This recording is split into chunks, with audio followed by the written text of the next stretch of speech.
This week on Art on the Air features author Joyce Hicks with illustrator Melissa Washburn and their collaboration creating illustrations for Joyce's new novel. Next, large format photographic artist Michael Paul Cole discussing his unique artistic creations. Our spotlight is on Lubeznik Art Center's 2022 Starry Night Gala on June 25th with Executive Director Janet Bloch. Express yourself through art and show the world your heart. Express yourself through art and show the world your heart. You're in the know with Esther and Larry. Art on the air today. Stay in the know with Larry and Esther. Art on the air our way. Express yourself through art and show the world your heart. Express yourself through art and show the world your heart.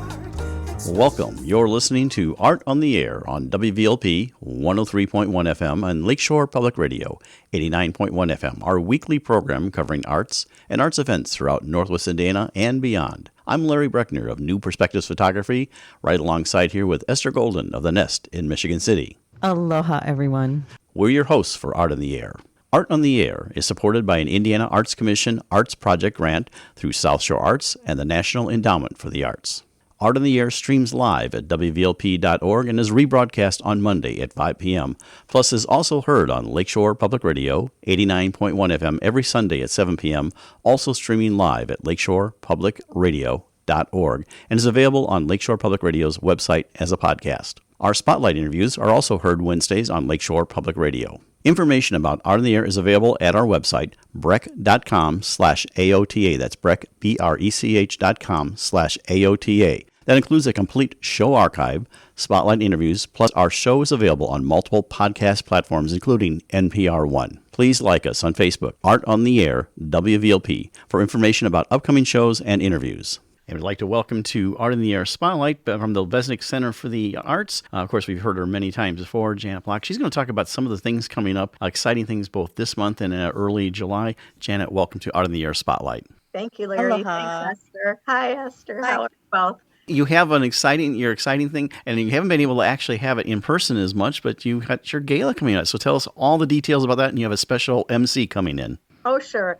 So Saturday, June 25th at 5:30, we will be back in person at Blue Chip Casino, Hotel, and Spa for our annual gala, which hasn't been so annual during COVID. It'll be our first time live in 3 years. So we're super excited. And we have a great night planned. Our MC is Marianne Bergerson Ahern, who is well known for her work on NBC Channel 5 News Chicago. And she has MC'd us for the live auction for, I think this is her third year. So, and it might even be her fourth, but forgive me because we skipped a couple of years being virtual. So I'm not, but anyhow, she actually hails from Michigan City. She went to Marquette High School. So we're super excited. Yeah. So she brings with her people who come,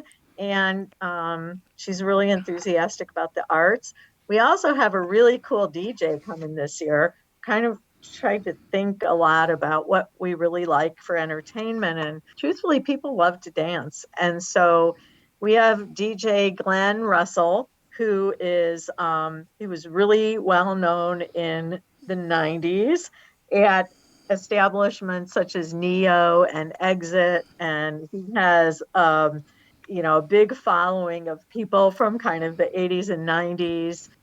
Industrial, but just an ear for great music. And so we're excited to have him DJ after the program. And we have Janet, can you do a teaser on any of the auction items?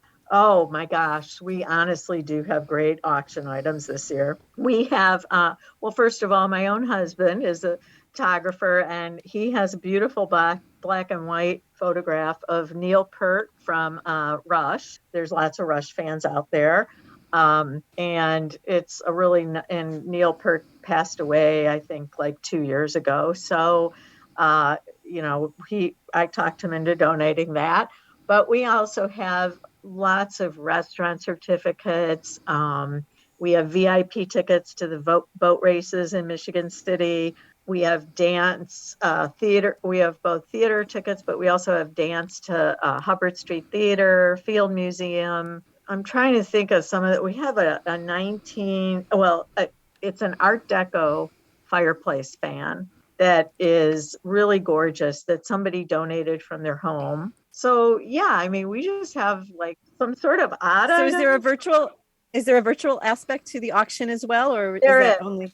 No, there is. You can attend and bid on things, whether or not you attend the auction. Yep. Or the event. So that you can find on our website. It probably would be too long to repeat the link, and I don't know it offhand, but yes, you can make bids. It's not live yet, but it should be live in another week. Perfect. It's not good to do it too early, so suspense. So cost is $150 for individual, $1,500 for a table. Starts at 5:30. Not black tie, non-black tie, I guess you might say. So explain that.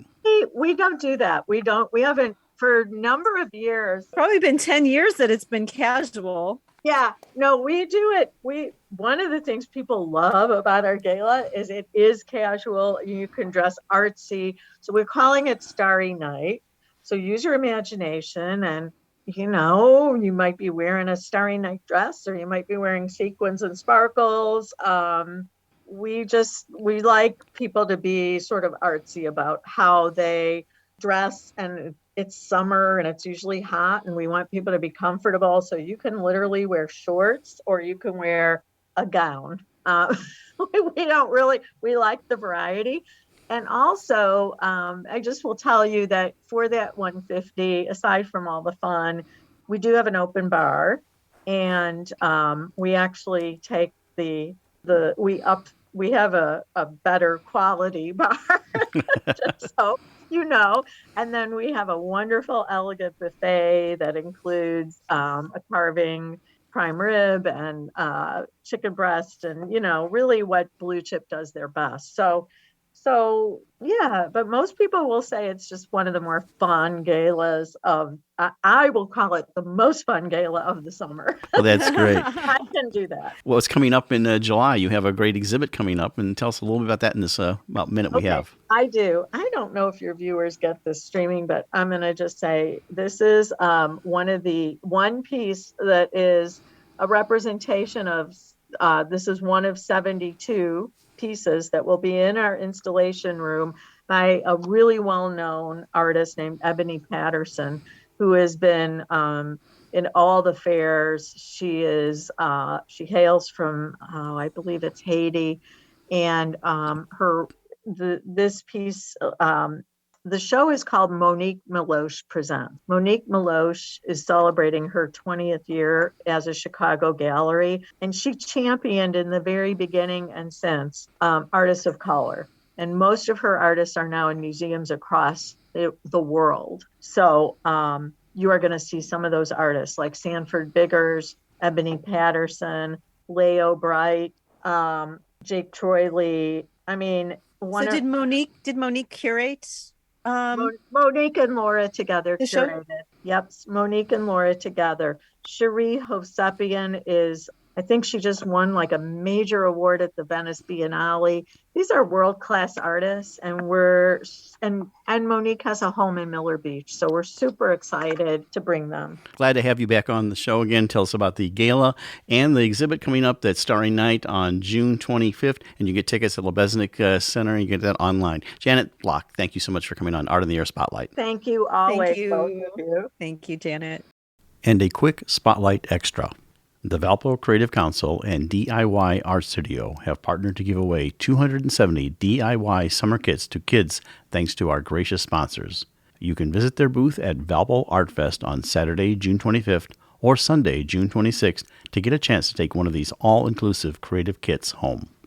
You're listening to Art on the Air, WVLP 103.1 FM and on Lakeshore Public Radio 89.1 FM.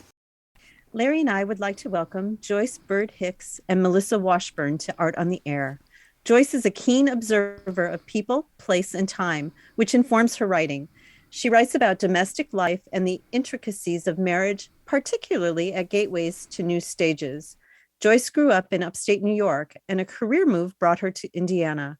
She has written 3 books: Unexpected Guests at Blackbird Lodge, which is set in the Adirondacks; Escape from Assisted Living, which features Chicago landmarks; and One More Foxtrot, A Tale of Second Chances, set in Elkhart, Indiana. Melissa is an artist, illustrator, and graphic designer. She also grew up in upstate New York, but has lived in the Midwest since 1996. She creates expressive illustrations in both digital and traditional media. Very beautiful illustrations, by the way. As an avid hiker and birder, she is endlessly inspired by things that run, fly, and grow. Melissa has her own business called Melissa Washburn Illustration. Aloha, Joyce and Melissa. Welcome to Art on the Air. Hi, thanks for having us. Well, Joyce, we're going to start with you. We've had Melissa on before. In fact, she's used to be the voice of Art in the Air for years ago. So anyway, we want to find out about kind of your history. And I always like to say where you grew up and everything, and like how you got from where you were to where you are now. So tell us all about yourself. Well, as we just pointed out, I started out in upstate New York and always loved the mountains and hills of that area, but we moved to the Midwest, and after that I just became thoroughly a Midwesterner, and I really loved Chicago. So for my first 2 books, I didn't think too much about New York, and I thought about the Midwest and the values that seem to be pervasive here and the landmarks of Chicago that are so engaging. And so I set my first 2 books there, and then the Adirondacks just came back to me over and over again. And I decided to set a book there. But my journey to writing any books really didn't start until I was in my 50s. Up until then, I was helping student writers at Valparaiso University. And that just was very fulfilling. And I didn't seem to think I wanted to write any fiction. And then I started out with some short stories, and then finally one turned and seemed like a really good story. And I thought, I hate leaving these people behind. And so that turned into the family that I set in, not Valparaiso, but I set in Elkhart. The name of that town to me is very evocative for a fictional story. I don't know, kind of a clever name. And also, Amtrak goes through there, so my character escaped her assisted living by getting on Amtrak and going to Chicago and finding a new life. So, Joyce, did you write for the school paper growing up? Did you, were you the writer in the class?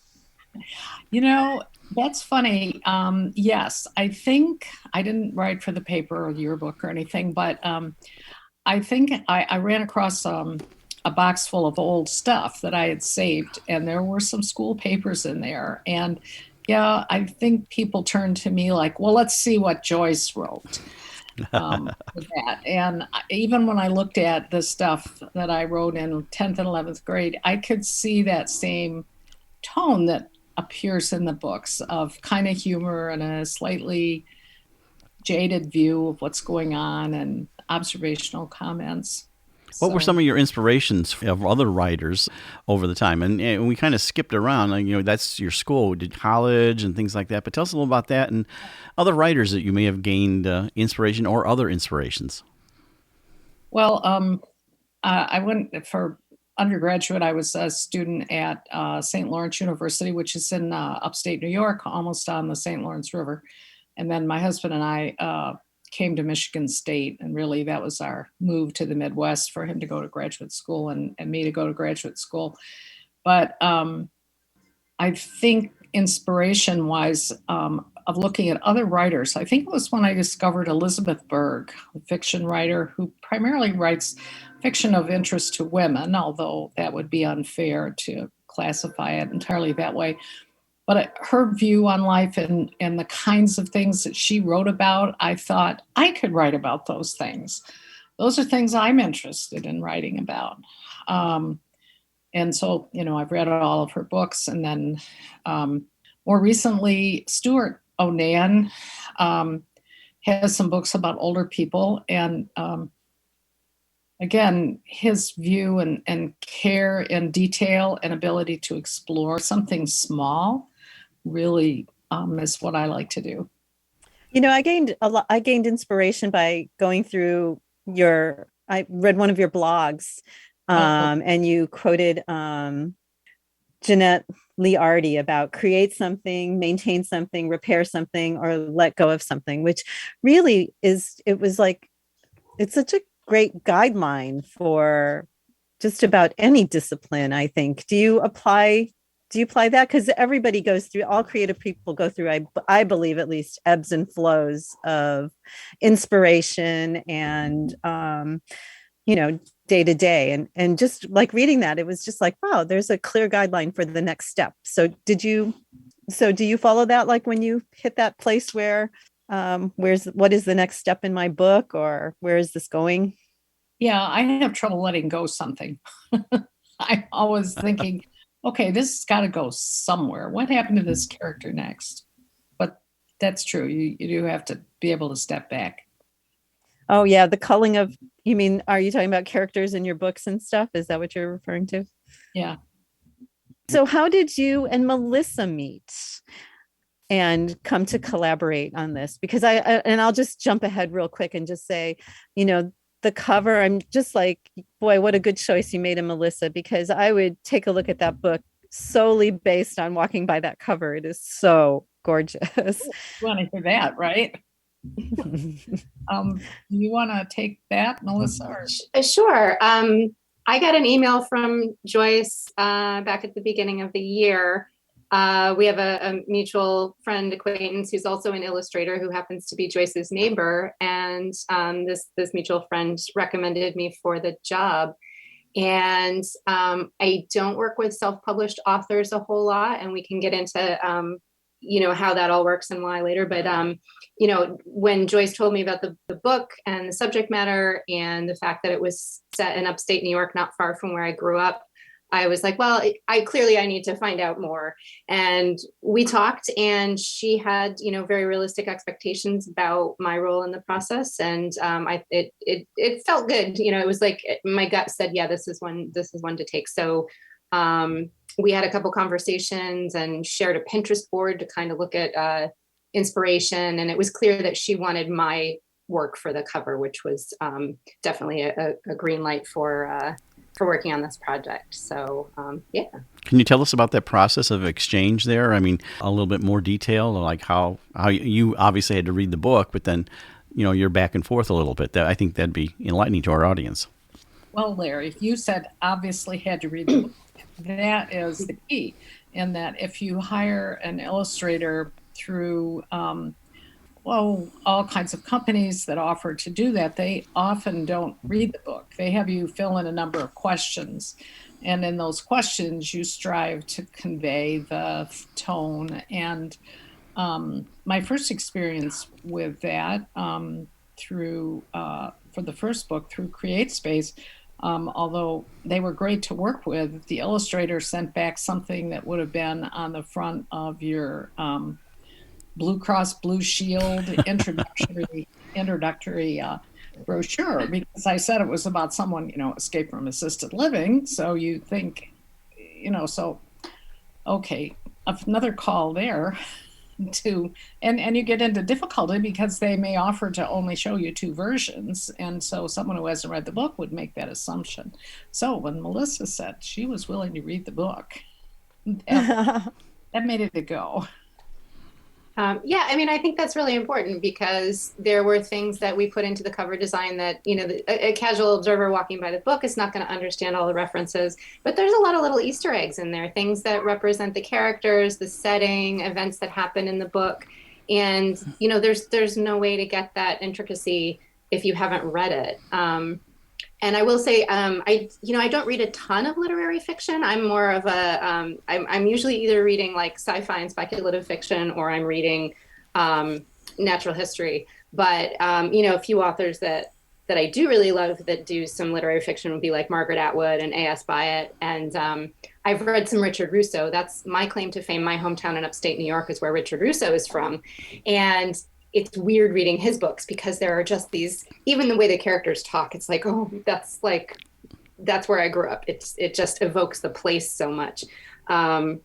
So I think that between me being from this place that Joyce was writing about and reading and really enjoying these characters, it helped shape how I looked at what we incorporated into the design. So, and I think we're both interested in regionalism in terms of that part of the country. It's funny you mentioned Russo, because that's the other one I would have mentioned. And absolutely, his characters have come from not your hometown, but my hometown.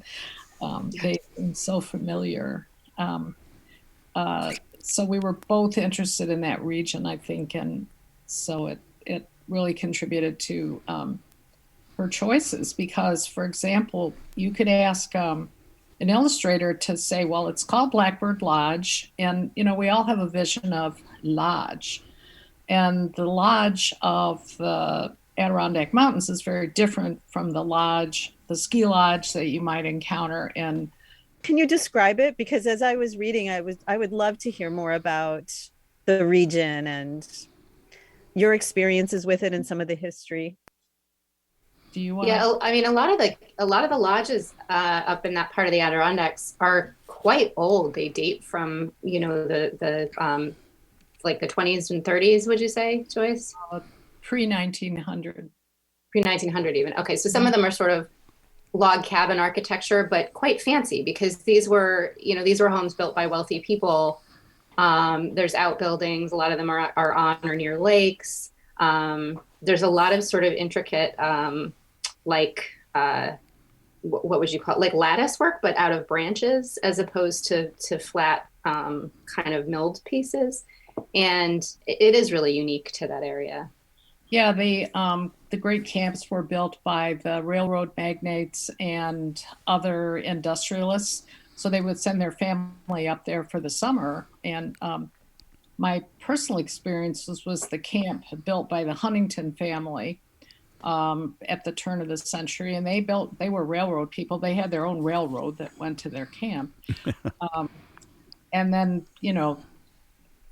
the idea that the family would be up there all summer by the 20s had kind of died out. But these places were very elaborate. And at Huntington, they even imported Swiss chalets so that everything would look, rustic and mountainous.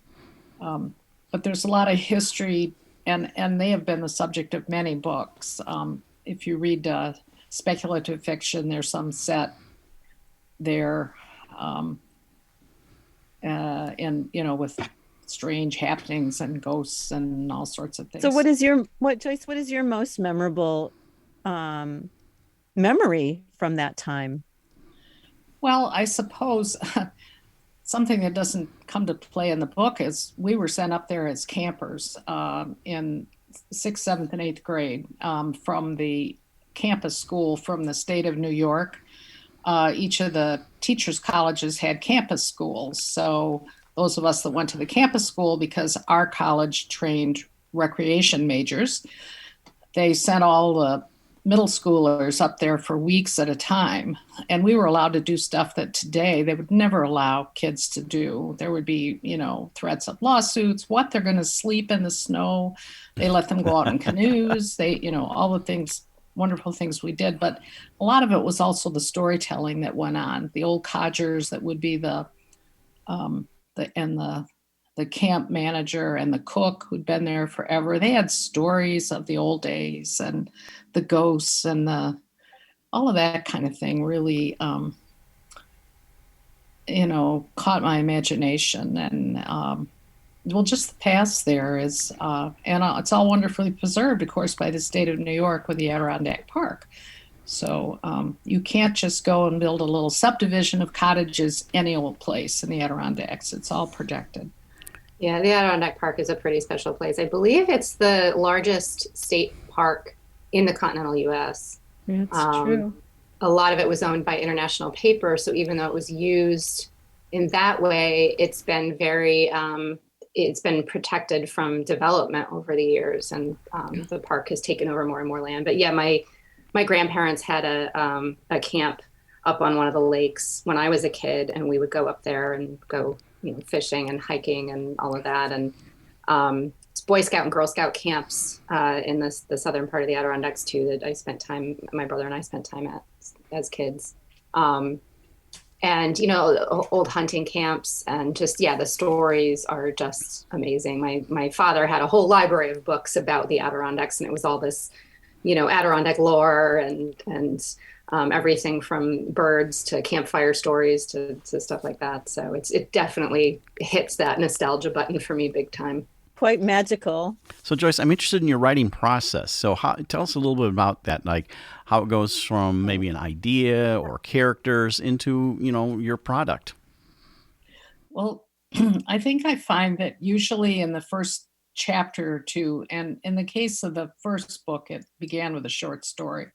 But in this book, I find that I get interested in characters, and I may fill the first two chapters with too much detail or too many characters that I start to get engaged with. I remember I always belonged to writing groups where you read things, and one guy in the group said, so are you just going to keep inventing characters for this book, or is there something that's ever really going to happen?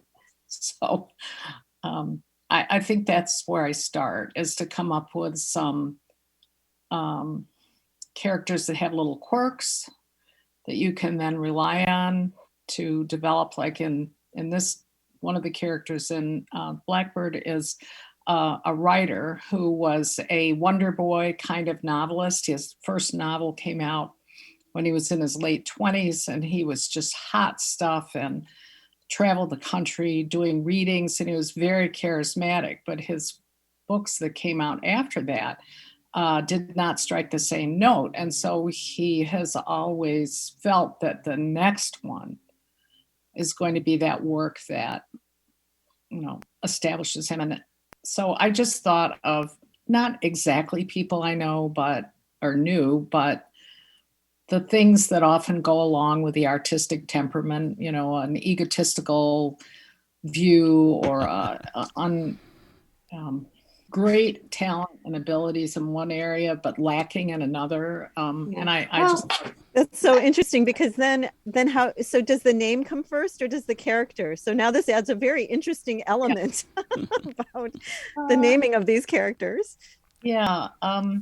Well, in fact, in this case, the main character had an unpronounceable Eastern European sort of last name that was all full of consonants. And so his agent urged him to get a new name that was more, would look better on the cover of a book, and that would allow people to be able to type it into Google and get it right. So I don't know. I think I get the people first, and then I work on their names, because I changed the main character's name several times.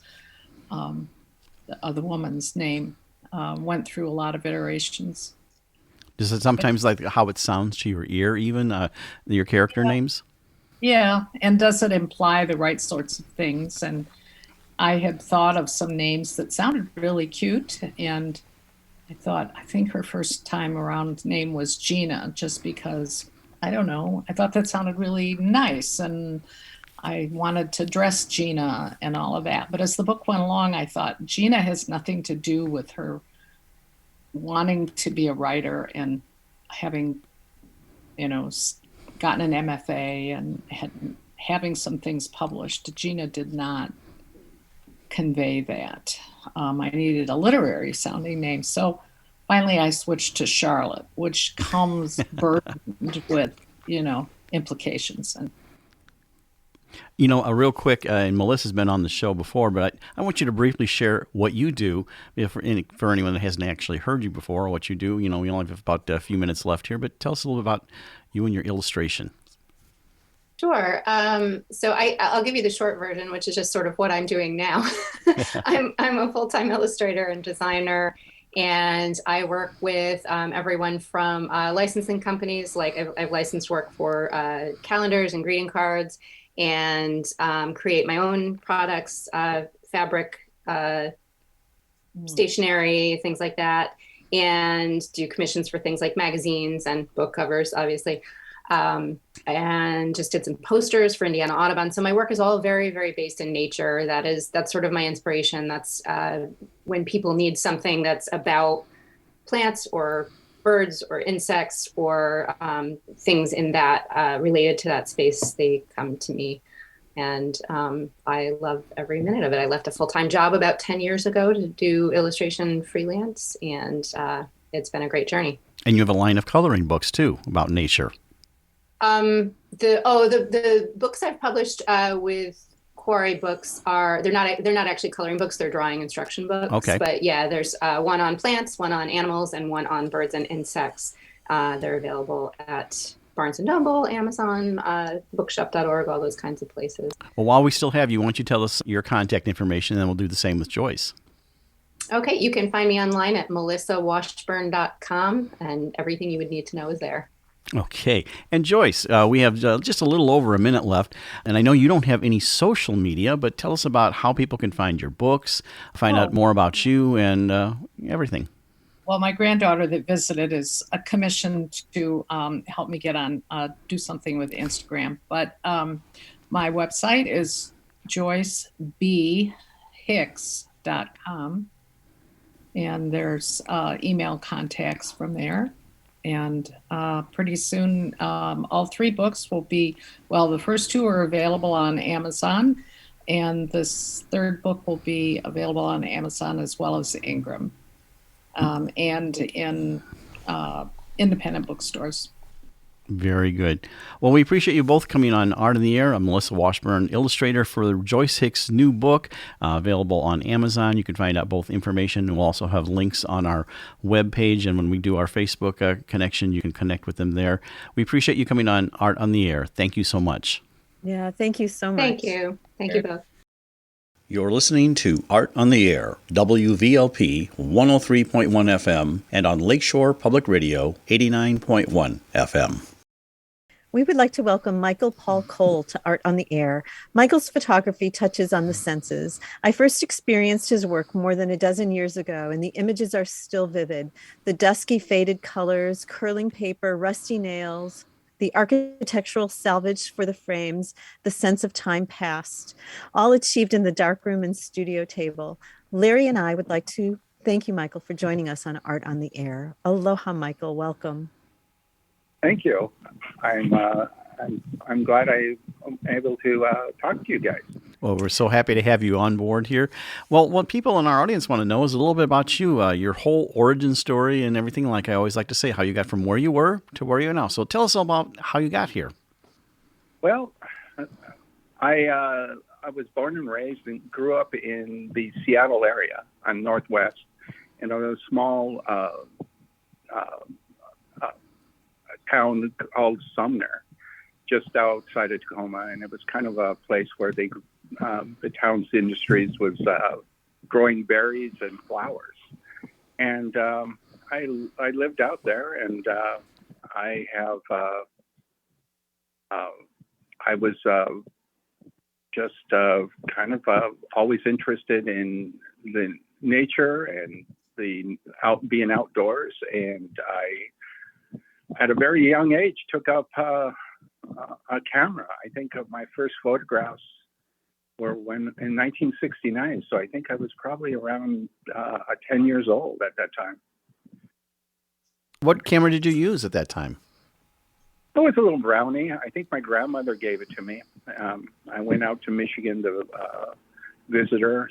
My family originally was from Sault Ste. Marie, Michigan, and I went out there, and I think my grandfather and my grandmother gave me the camera, and I started just photographing the trees and all that, and it was the same.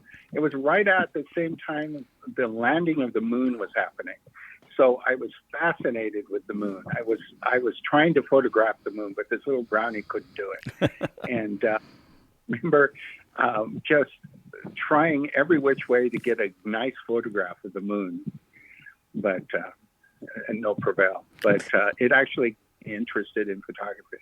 So, Michael, was there a photography program in high school?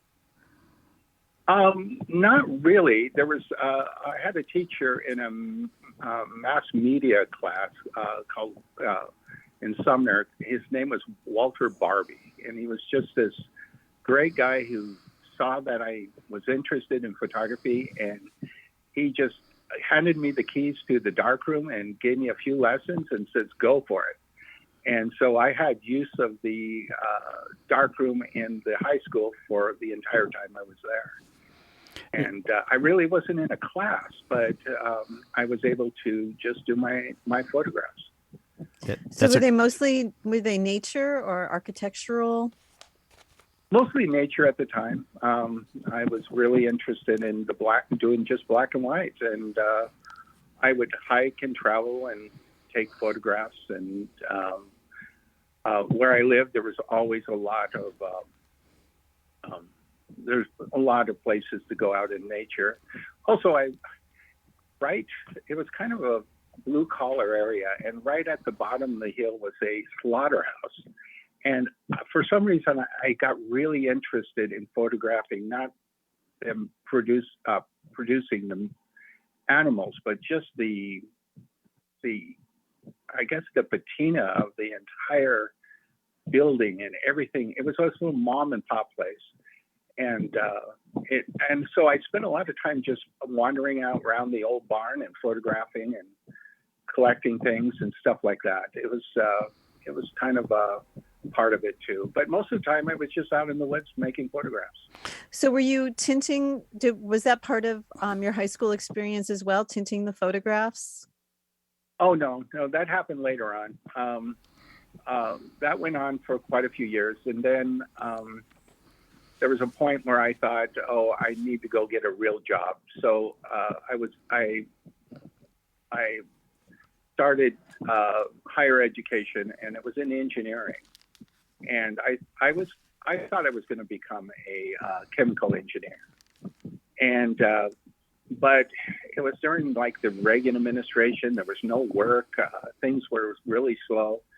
So I ended up going to work at a photo lab just as a printer, and realized how much I love photographs and still taking photographs. And so I just started that back up, and the next thing I know, I'm doing it full time. So tell me about your equipment journey, because I know where we're going to end up here, but you started out with your Brownie. What was your next camera and the next camera and next camera in film, I know. So tell us a little bit about the different tools you used in cameras.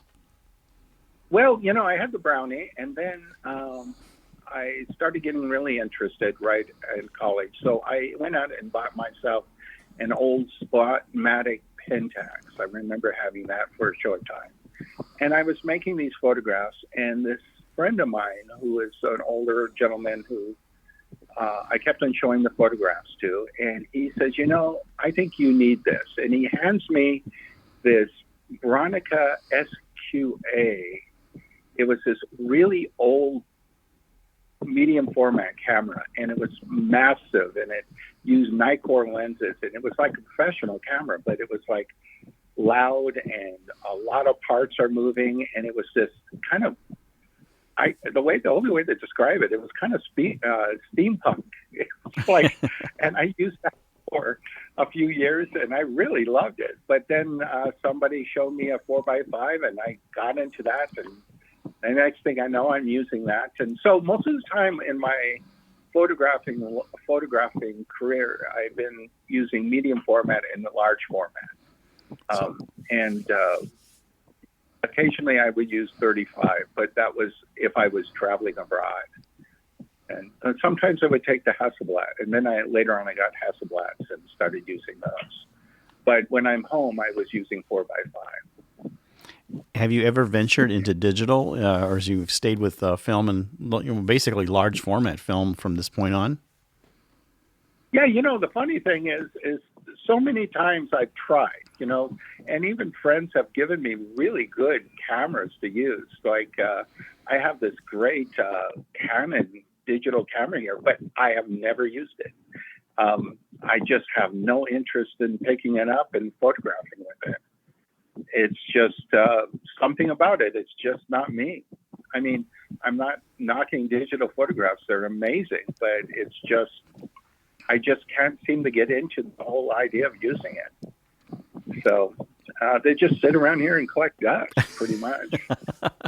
Well, I mean, digital photography has revolutionized so much, but I always try to explain to some people how film photography will always exist, much like sailboating will always exist next to powerboating. I mean, it's a different way, and I think it always will exist. And of course, anything when you're using large format, like you are, and all the way up to even some people that are using 8x10 film, there's still something about it that's so much more forgiving in terms of photography. Yes, I agree. Yeah. And also, too, a thing I've realized is when film photography was the commercial way of making imagery, there was a certain, I guess it was, there was a certain way things were done. Because of the commercialism of the film and the photography and Nikon and Kodak and all that, they basically were saying this is the way to make art photography. And so everybody seemed to do it basically the same way. Since now it's like just a niche, no one's looking at it that way. I see these young people coming up with some great imagery that is their own voice. And it's no commercialism is basically telling them how to make a piece of art out of it. And so it's really kind of interesting how it's changed since the commercialism of film photography is gone. They have no interest in it in that way. And so it's become this, it's kind of, I guess you would say it's kind of reinvented itself. Yeah, it's kind of like in audio how vinyl discs have come back also, and everything, kind of a throwback. And of course, you have when your process is a whole lot different because you're using chemicals and the whole post processing. And I know you print on silver. Do you do anything in color at all? I mean, is it all black and white or black and white and tinted? Yeah, it's black and white tinted. I even when color film was available, I never shot it. I literally would never shoot color film. It was always black and white. I mean, it was kind of comical. I would go out I lived in Seattle, and I would go out to the flower fields and these magnificent colors in the tulips and the daffodils blooming around where I lived, and I would photograph everything in black and white. So tell us a little bit about your process. You whatever you pick as a subject from beginning to end. So you pick a subject, but then we know there's more to your photography than just the actual print. There's a whole different rendering and the framing and everything like. But just tell us that whole process. Well, when I take I use film. It's mostly like Tri-X or HP5. I make the image onto film. After that, I develop the image. I try to develop the image in a way that gives it a little bit of more contrast. I just kind of like the look. And then I make a print, which is on silver gelatin photographic paper, fiber base. And so I print the image, and if I need to stain or bleach the image in the darkroom, I can do that, but that's kind of arbitrary to whatever is happening with that moment. And I always print to eye. I don't print to any kind of standards. I just whatever looks good to me at that moment. And sometimes they change quite drastically, I have to say. And then after they are printed, and I dry them, and then I figure out which ones I like. I trim them, and then I stain them with tar. I use a solution of turpentine, linseed oil, and tar to give a certain staining and amber look to the image. And then if it needs to be colorized, I use a translucent oil and pigments to make the images have a little bit of color to them. And also I use straight turpentine to wash the images sometimes to give certain glow to it if it needs to be reduced from the staining of the tar. So they kind of, and the whole idea of using the tar comes from when I was in my 20s. It was, I met this gentleman, a friend of a friend, who was a photographer, and he lived in Brazil. And he was this older gentleman, and he told me all about how they would use tar to tone their images. And I thought it was really fascinating. And it took me years to figure out exactly what they were doing there, but I kind of came up with my own rendition of it. I don't know if it's exactly what he did, but it's what I've been doing since. And it's kind of a toning process. I would, if I was just to describe it. You're listening to Art on the Air, WVLP 103.1 FM, and on Lakeshore Public Radio 89.1 FM. Well, then, yeah, that's your final presentation. Is now you have the print. You do something that's very unique in terms of your presentation. Tell us about how you select the pieces to go into that, the framing, the mounting, everything like that, because that's I think what really makes your work stand out. Yeah, Yeah. all the trips you must take just to find all the pieces for the framing. Yeah, it's been a progression. Originally, I think my inspiration was when I was a kid. There was this old farmer down the street. His name was Mr. Nix, and he had this old barn behind his house. And in the barn was literally hundreds of specimen boxes, and they were like insects and things like that. And what they were the collection of his brother, who had passed away years earlier, and he was an entomologist. And these were all these beautiful cherry wood specimen boxes with all these insects in them. And I would spend hours in that little barn looking at all these insects. And so I think one of my inspirations was to start making images like that. So I started making these pieces where I would make the photograph look like a specimen. I would use these nails to hold it in place. And I would actually build the boxes originally out of cherry wood. And they had that look. They kind of looked like specimen boxes. And then over the years, I just kind of started adding things to them. And I started found objects that I thought were really amazing that would go good with these images. And I just kind of evolved into this, these shrines, basically. They're just like, I love the patina and the aging of things. So I use that as part of these frames that I make around it. And I'm looking for things that, have a certain match to the image. And sometimes I'll make a frame and I go, I know what I'm going to put in this. Or sometimes I make an image and I go, I need to make a frame to fit this image. So it goes back and forth. It's like the chicken and the egg thing. But it's been a progression. I mean, I've been working on that kind of idea for probably 15 years now. Yeah, well, they're so memorable and so gorgeous. I mean, they're just vividly implanted in my mind from that first time I saw them, probably, 12 to 15 years ago. And they're very much a whole piece of art in and of themselves.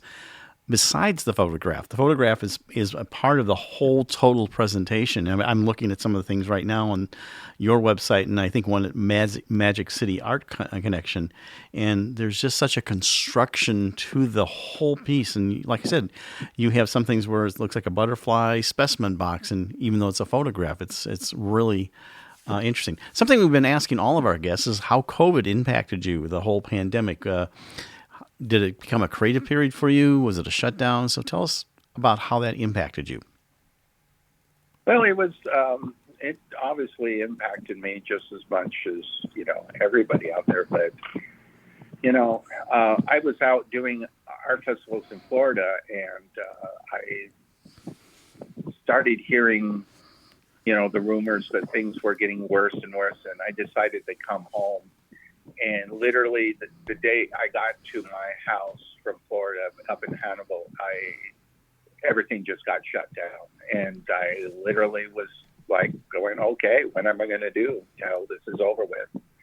Like everybody was doing. And it gave me some time to just kind of think about things and work on projects. And it was kind of funny. The thing about when I'm home, when I'm on the road, I'm doing the art shows and I'm exploring and, doing my thing. But when I'm home, I'm usually just I live in an old 10,000 square foot warehouse, and it's my studio and it's where I live and stuff. So once I'm in here, I'm like, I don't leave. I mean, it's just what I do. And so it's kind of like once I got here, it was, here I am. I'm hunkered down. And so for the next almost a year, I was kind of like just like everybody else, like doing art. And so did it lead you to experiment, or where is your mind taking you now? What is going to be? I think I read that you're going to maybe blend some digital with what you're doing, or so where is it that you want to explore? So funny. I actually did. I was thinking about, I kind of thought about everything I did. I was kind of like, I verbalized everything more clearly to myself. But one thing I go, I need to look at digital. So I spent like 3-4 months, like setting up, a printer, and I was trying to figure out how I was going to do it and all this. And at the end of about 3 or 4 months, I'm like going, I'm just not interested. So I just stopped. But I did come up with a really good digital negative to do platinum and tallow type photographs. So it wasn't totally a loss of time, but I've done some alternative processes with digital negatives now. And I do like that look. I like the way they're turning out. So that's been good. So, but outside of that, it's mostly just making work the way I always did and going out and photographing. And I have a friend that had a farm outside of town, and I spent quite a bit of time just wandering around there taking photographs and things like that. So, it was good. It was good time. I mean, I really actually, outside of the stress of, how you're going to make a living and get on with life, but there was some, it was good in its own way, And you're still racking up all those awards at the shows already. So yeah, I still make a certain amount of awards, which is always I'm grateful about, and it's well really deserved. Yeah, and I really appreciate the response I have to my work and how it's people just really love it, and that is part of the motivation too of keep on making it. It really is like finding a secret trove, and it's very haunting. I just like the images are sort of always in that peripheral in my mind. They're just really so beautiful. We have just about a minute left, so we want to find out how people can find out about you and anything you're looking forward to doing that you haven't done. Well, you can find me on michaelpaulcole.com or Photographic Works by Michael Paul Cole on Facebook is pretty much what I have going on right now. And there is different ways to contact me. And usually most people just get a hold of me and just ask me what I have around. And I'll start sending them images. Most of my pieces are one of a kind, and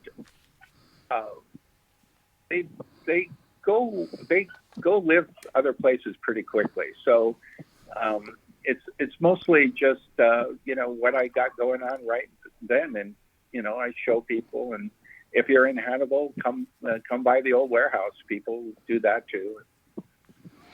It's I'll show them around and show them what I got going on at that moment. Well, we appreciate you coming on Art in the Air. That's Michael Paul Cole. More than just a photographer, but like a photographic artist who, beyond the photography, puts these wonderful works together, from dragonfly, garage beetle type things to everything. Just beautifully rendered pieces on there. So thank you so much for coming on Art in the Air. Thank you, Michael, so much. Thank you.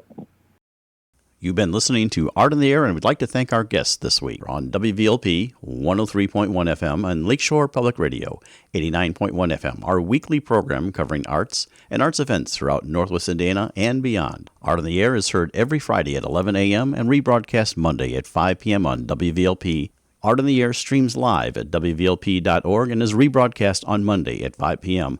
Plus is also heard on Lakeshore Public Radio, 89.1 FM every Sunday at 7 p.m., also streaming live at lakeshorepublicradio.org and is available on Lakeshore Public Radio's website as a podcast. Our spotlight interviews are also heard Wednesdays on Lakeshore Public Radio. Thanks again to Greg Kovach, WVLP station manager, and Tom Maloney, vice president of radio operations for Lakeshore Public Radio. Our theme music is by Billy Foster with a vocal by Renee Foster.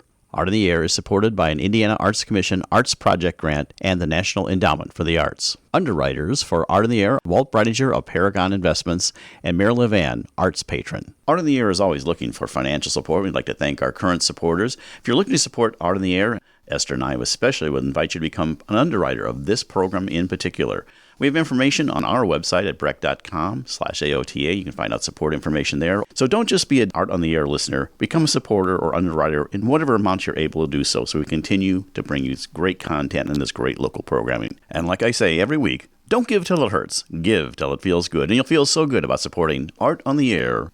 Information about Art in the Air is available at our website, breck.com/AOTA. That's Breck, BRECH.com/AOTA. That includes a complete show archive, spotlight interviews, plus our show is available on multiple podcast platforms, including NPR One. Please like us on Facebook, Art on the Air, WVLP, for information about upcoming shows and interviews. If you're interested in being a guest or sending us information about your arts-related event or exhibit, please email us at aota@breck.com. That's aota@breck, BRECH.com, or contact us through our Facebook page. Your hosts were Larry Breckner and Esther Golden, and we invite you back next week for another episode of Art on the Air. Aloha, everyone. Have a splendid week. Express yourself through art and show the world your heart. Express yourself through art and show the world your heart. You're in the know with Esther and Larry. Art on the Air today. Stay in the know with Larry and Esther. Art on the Air our way. Express yourself through art and show the world your heart. Express yourself through art and show the world